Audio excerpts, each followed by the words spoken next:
돌고래. 제주 마린파크의 마지막 남았던 돌고래 화순이 결국 숨지고 말았다는 소식이 전해졌습니다. 그동안 제주 마린파크에서는 모두 8마리의 돌고래가 숨졌습니다. 보시면요, 이름이 맨 처음에 정해지지도 않은 채로 숨진 돌고래가 한 마리 있고, 마린, 알콩, 솔잎 쭉 해서 1년 사이에 4마리가 숨지면서 전부 다 합치면 8입니다. 사인을 보시면 심장마비, 뇌부종의 폐수종, 폐렴, 림프성 농양의 당뇨병까지.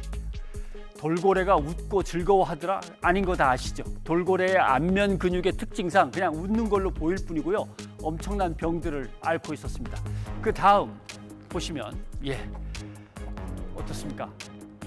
안타깝다? 그것도 말이 안 됩니다. 한쪽에서는 돌고래가 계속 죽고 한쪽에서는 이렇게 구해달라고 계속 외치고 있었는데, 이게 어제 오늘의 일이 아닌데 사실 남을 나라 박수치면서 즐거워했던 건 우리 자신이었습니다.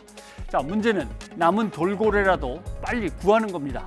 돌고래가 얼마나 더 있을까요? 감금시설 현황이 쭉 나옵니다. 울산, 제주, 제주여수, 거제, 서울, 롯데 한 6개 체험관에 한 22마리 정도가 지금 남아있군요. 2017년에 야생동물법 개정으로 고래류는 이제 수입이 되지 않습니다.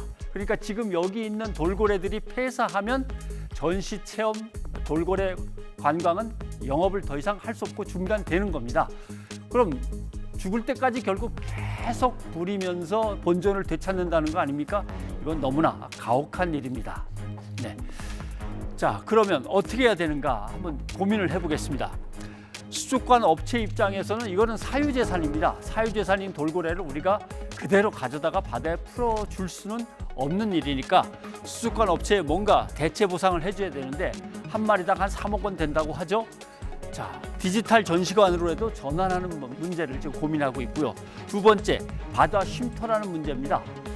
인간이 만든 좁은 수조 속에서 인간이 주는 먹이를 받아 먹으면서 살던 돌고래들을 갑자기 풀어놓을 수는 없죠.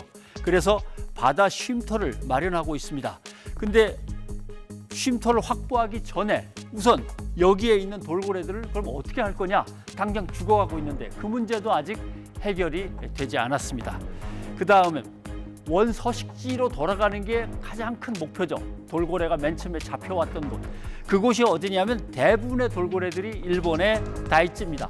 근데 일본의 다이찌로 어떻게든 돌려보내면 거기에는 돌고래를 함부로 잡아서 세상 여기저기로 막 팔아제끼는 못된 포획 어부들이 그대로 존재하기 때문에 거기 갔다가는 또 잡힐 우려도 큰 거죠.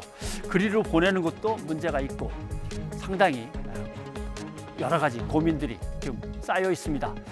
제대로 구하려면 말씀드린 대로 좁은 수조 속에서 먹이를 받아 먹이며 살아온 돌고래들의 현지 적응 훈련이 필요하고, 또 어울릴 만한 무리를 찾아야 됩니다. 그래서 조사 연구를 해서 이 돌고래와 비슷한 종류의 돌고래들이 언제 어디쯤에 어디를 지나더라, 이게 파악되면 그때 거기에 가서 풀어줘야 되는 거죠. 무엇보다도 포획하고 사육하고 구경거리로 삼는 우리의 행위가 돌고래들을 또 동물들을 학대하는 것이고 죽음으로 내모는 행위라는 걸 우리가 인정하고 반성하는 게 필요합니다. 변상욱의 앵커 리포트였습니다.